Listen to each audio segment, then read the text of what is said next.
Et voici le président de la République qui va... Emmanuel Macron qui se dirige vers Donald Trump pour lui serrer la main. Donc voilà, il sera sur territoire américain pendant ce déjeuner. Et il serre la main de Melania, il ne l'embrasse pas.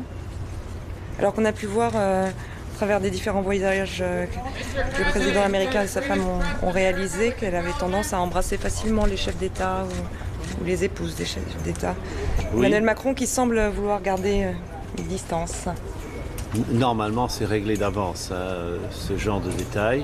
Et voilà, nous voyons tout l'aéropage français. Le ministre des Affaires étrangères qui est entré aussi, on l'a reconnu. Nous avons perdu le signal, mais ce que l'on sait, c'est que Emmanuel Macron et Donald Trump vont déjeuner maintenant. Ils ont un petit peu de retard par rapport à leur annoncé. Ils devaient déjeuner à 13h15, voilà. 15 minutes de retard, mais en même temps, c'est les 15 minutes de politesse, comme on dit chez les bonnes maîtresses de maison.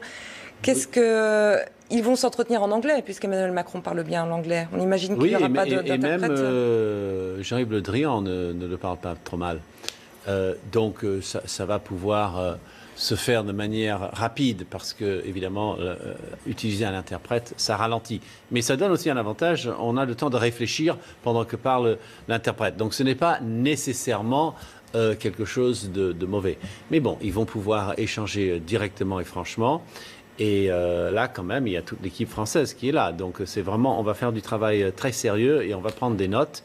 Et tout ceci va ensuite entrer dans les calculs futurs des relations franco-américaines qui devraient être, je dirais, un peu renouvelées parce que, voilà, Donald Trump n'a pas encore nommé son ambassadeur en France et celui-ci devra être confirmé par le Sénat, donc ça va prendre un certain temps et il va découvrir Emmanuel Macron qu'il admire déjà parce que c'est un homme qui a gagné contre toute attente et qui en bravant les certitudes. Donc ça rentre un peu dans la mythologie de Trump, l'homme anti-système qui a... Voilà. Oui, il était stupéfait, il l'avait dit, il avait réagi à sa victoire en disant j'ai hâte de le rencontrer parce que je suis stupéfait par sa performance finalement et ça l'intriguait. Oui.